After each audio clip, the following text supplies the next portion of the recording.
gitu. Bagaimana kalau itu udah di backup dalam bentuk disk atau Ya, tapi apapun kan itu adalah rahasia negara, dokumen-dokumen itu. Jadi tetap kalau ini akibat lalai sehingga terbakar, dan itu kalau lalai ini kan bisa sampai level apa gitu kan? Apakah di tingkat pengamanan ke dalam Pamdal atau level ke manajer atau apa yang sampai tertinggi pengelola gedungnya gitu kan? Ada tanggung jawabnya. Jadi tetap pada posisi ini hilangnya rahasia negara karena dokumen-dokumen, dan belum tentu dokumen-dokumen yang lama itu juga sudah di backup misalnya di scan atau belum gitu kan. Jadi tidak semua saya yakin itu ada backup datanya, terutama nanti yang menyangkut yang dokumen-dokumen lama yang misalnya sejak tahun 68 begitu. Bagaimana peristiwa-peristiwa pergantian kekuasaan dan lain sebagainya, bisa jadi ada fungsi intelijen kejaksaan ada di sana. Dan itu yang sangat kita sayangkan ketika adanya kebakaran ini. Terus kemudian ada rugi yang lain adalah memang mau tidak mau saya menyangkut Joko Chandra itu adalah adanya CCTV di ruang lorong-lorong yang berkaitan ruang kerjanya Oknum Jaksa Pinangki yang sudah ditetapkan tersangka. Karena berawal dari sanalah sebenarnya titik pertemuan awal dengan saksi R itu, dan kemudian juga ngajak Anita itu kemudian untuk mengurusi tanda kutip Joko Chandra.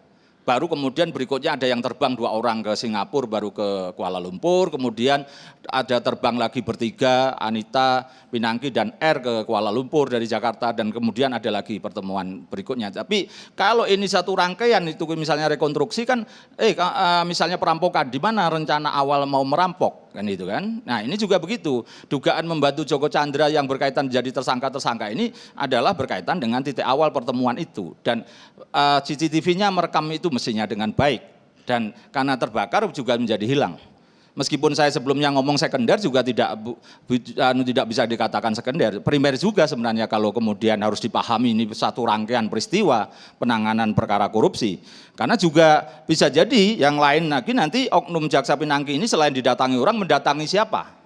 Kan itu kan di komplek itu kan gitu kan, karena selalu orang mengatakan tidak mungkin hanya Pinangki aja mengurusi ini, bisa jadi ada atasannya kan itu kan. Nah bisa jadi Pinangki juga pernah bertemu siapa di komplek gedung itu gitu. Dan inilah sangat disayangkan ketika ini terbakar maka menjadi terpotong dan terkendala ketika penanganan ini misalnya harus dikembangkan gitu. Dan kemudian juga tadi yang juga karena ada jam intel pasti ada alat-alat yang setidaknya untuk menangkal atau alat untuk monitoring begitu yang juga ikut terbakar begitu. Dan paling tidak seperti daftar pencarian orang, daftar buron kan menjadi hangus semua, terbakar semua. Dan kemudian juga yang paling tidak enak, paling tidak ini data tentang SDM gitu kan, paling tidak bisa jadi Pak Hari dan kawan-kawan tidak gajian bulan ini karena data kepegawaiannya hilang semua begitu, bisa tertunda 3 bulan itu kan. Dan ini bisa mengganggu teman-teman kejaksaan untuk menjalankan tugasnya, penanganan korupsi, penanganan pidana umum pasti terganggu karena tidak gajian kan gitu kan. Dan itu hanya ekses saja. Tapi kemudian juga di intelijen itu saya tahu pernah melaporkan dugaan penyimpangan di asuransi Bumi Putra.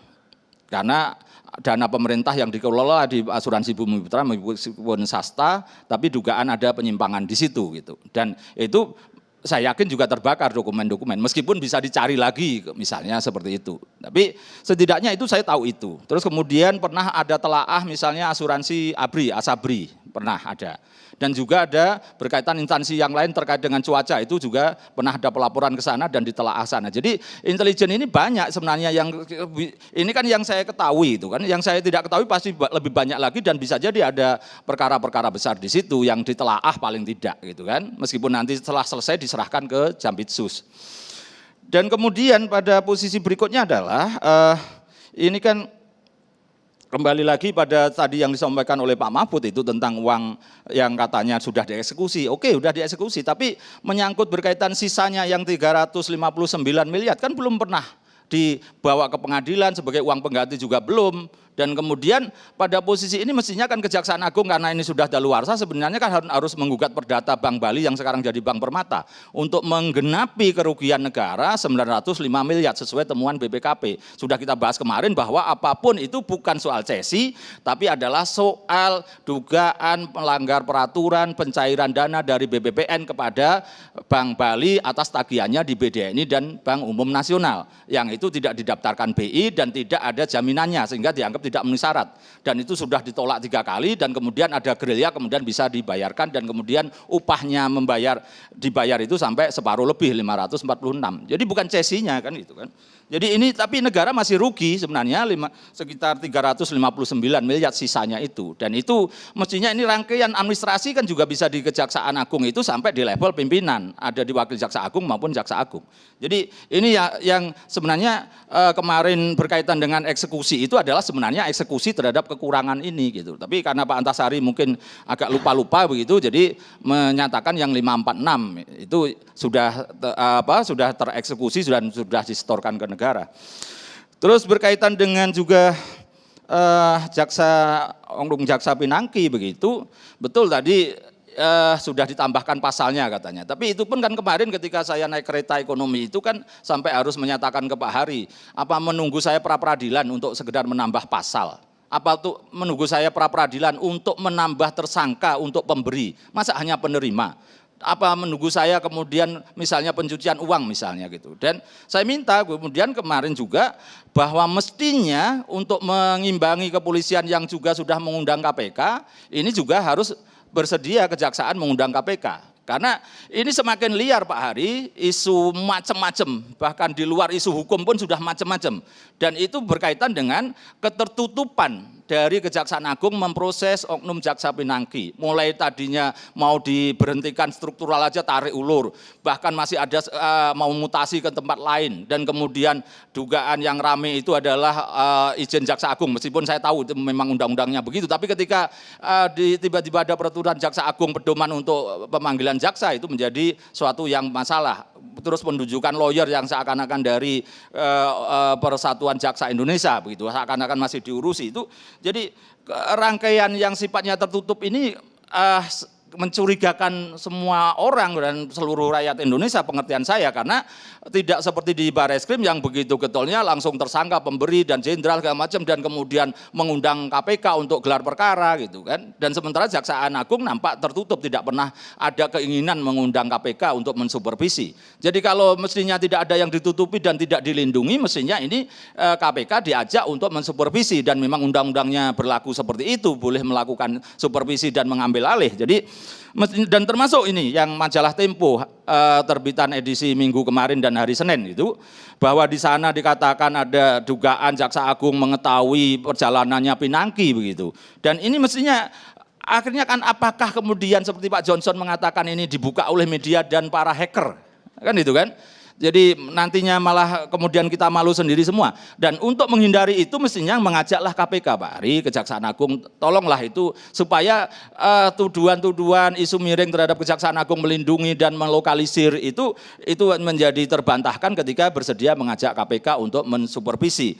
Dan saya apa perlu juga sampai harus laporan ke KPK dengan bukti awal permulaan cukup, bukti permulaan aja lah majalah Tempo itu apapun informasi. Kalau memang sampai minggu ini tidak ada perkembangan, minggu depan ini Pak Karni mungkin ini saya cicil-cicil lagi itu ke KPK, saya akan bikin laporan resmi, saya lampiri buktinya yaitu adalah majalah Tempo. Dan dengan begitu biar KPK, setahu saya pernah saya mendengar bahwa KPK sebenarnya sudah membuat satgas untuk mencoba mengikuti perkembangan dari Joko Chandra ini, sehingga biar nanti punya pekerjaan untuk menindaklanjuti bukti yang telah diberikan oleh majalah Tempo. Karena kertas bungkus kacang aja yang di tempat sampah itu bisa dijadikan bukti permulaan kan gitu kan. Jadi ini kalau kira-kira sampai minggu depan tidak ada progres begitu, saya laporkan ke KPK biar KPK juga punya pekerjaan dan mensupervisi kasus Joko Chandra ini. Karena kalau memang setidaknya majalah Tempo itu menyatakan itu Jaksa Agung dia anggap mengetahui begitu kan, berarti tidak mungkin Jampitsus memanggil Jaksa Agung meskipun hanya sebagai saksi, itu rasanya sudah tidak mungkin lagi itu. Jadi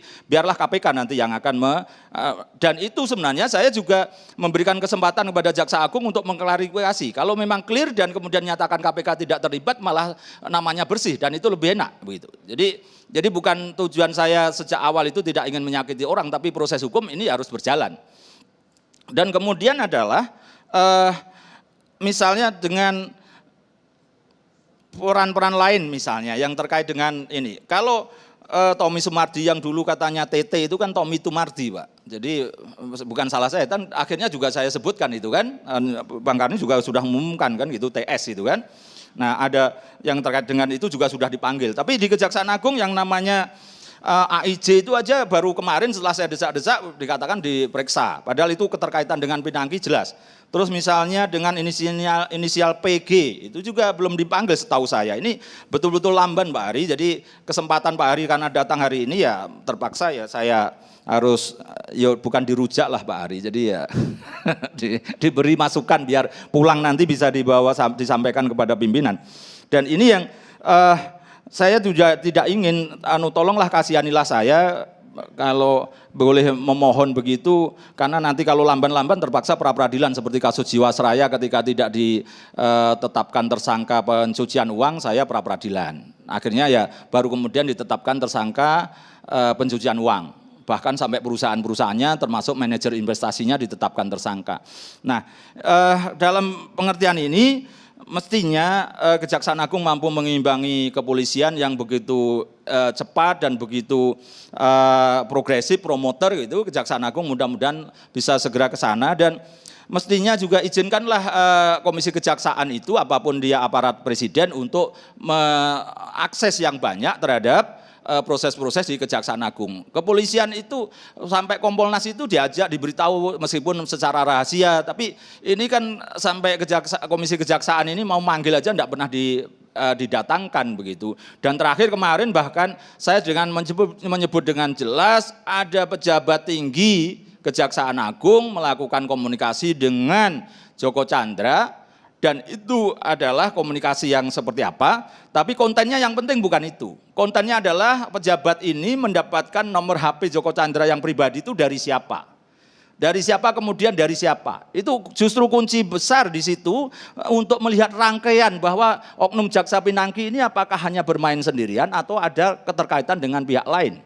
Dan itu bisa didalami dari fungsi berasal dari mana nomor HP pribadi Joko Chandra sampai bisa nyampe ke pejabat di Kejaksaan Agung, pejabat tinggi, kemudian melakukan komunikasi.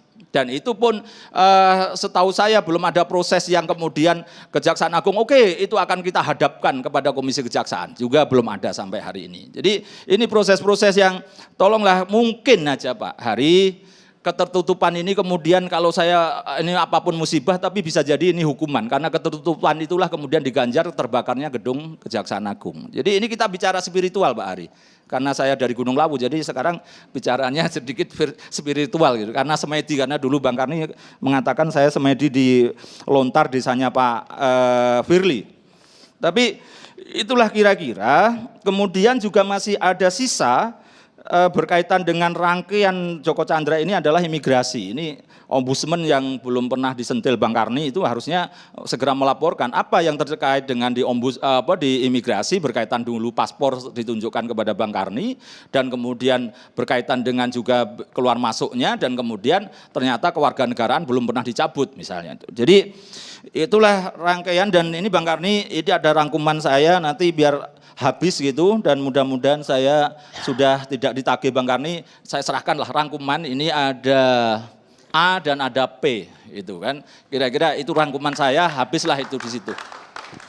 Nanti bisa dibaca waktu break dan kemudian akan ketahuan alurnya seperti apa, kamuflasenya dugaan janji itu seperti apa, begitu akan ketahuan di situ. Seperti yang pernah saya katakan bahwa oknum Jaksa Pinangki itu selain mendapatkan materi diduga juga mendapatkan janji. Padahal kalau janji aja di Undang-Undang Pemberantasan Korupsi itu sudah termasuk kena korupsi dan ada di situ resumenya. Terpaksa saya membuat resume khusus untuk Bang Karni supaya besok lagi sudah tidak dibully lagi. Makasih Bang Karni. Kayak berita acara aja tapi.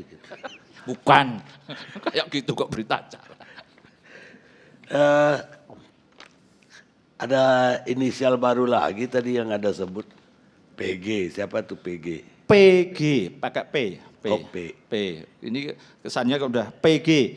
Yang ini diduga berkaitan dengan kan dua pihak ini. Ada dua orang yang sudah berkaitan, satu mengatakan itu rangkaian berkaitan dengan janji tadi akan ada transaksi berkaitan perusahaan power plant atau tambang. Dan satu lagi mengatakan memang ke sana ketemu Joko Chandra itu memang mau melakukan penawaran terhadap perusahaan tambang. Itu sudah gampang ini, kalau penyidik profesional dan senior udah gampang ini untuk mentautkan ini, dan PG itu nampaknya diduga yang mempunyai perusahaan tambangnya. Satu lagi tadi apa? IF atau AIJ. Ini posisinya nampaknya makelarnya dengan perusahaan tambangnya tadi. Dan ini tambang. Ya makanya kan itu klop itu kan, satu orang mengaku itu sebagai dugaan pemberian janji, satu lagi mengaku sebagai memang dia bisnis murni untuk perusahaan tambang itu. Ada yang gelitik saya satu, tiba-tiba muncul nama Bonyamin dan dengan organisasi yang tiba-tiba melejit juga, koordinator masyarakat anti korupsi Indonesia. Ini hebat banget, ada artinya wartawan pun saya kira kalah. Investigasi Tempo tim itu, ini Anda sendiri bisa investigasi kayak gitu, caranya bagaimana? Gini loh, Bang Karni kan tidak pernah ingat tahun 2008 saya sudah membuat heboh Jakarta ini dengan menang pra-peradilan lawan Jaksa Agung, SP3-nya Samsul Nur Salim. Karena mungkin baru dari daerah tapi sudah heboh, Bang Karni waktu itu belum tertarik memanggil saya ke ILC. Kan gitu. Jadi Maki itu sudah buat heboh sejak tahun 2008, didirikan tahun 2007, 2008 sudah bikin heboh. Satu-satunya yang menang pra-peradilan BLBI terhadap SP3 Samsul Nur Salim ya hanya Maki waktu itu. Gitu loh. Jadi artinya sudah dikenal di lingkungan penegak hukum, dan penegak hukum itu banyak yang masih berpikiran lurus, idealis, bahkan mereka bersedia, penegak hukum dan juga aparat pemerintahan ini bersedia sejak saat itu memberikan support data. Dan saya waktu itu menang pra-peradilan itu pun karena disupport namanya Pak Sudono Iswahyudi, senior saya waktu itu Jampitsus asalnya dari Ponorogo. Jadi saya sudah terbiasa mendapatkan data yang katakanlah bahasa anak sekarang itu A1 atau A10 itu kan sudah lama sebenarnya, tapi memang kemudian sekarang ketemu momentum, dan itu pun gara-gara juga dibully karena saya berhasil menjadikan KPK barangkali meskipun sahamnya 1% menangkap Nur Hadi karena terkait dengan dugaan ada surat nikah siri, dan itu tidak saya jelaskan lah di sini, dan saya beritakan ke KPK sehingga dari surat nikah siri pun bisa dilacak, kemudian bisa dicari persembunyiannya. Terus kemudian Pak Firly naik helikopter, saya dapat fotonya, saya laporkan, dan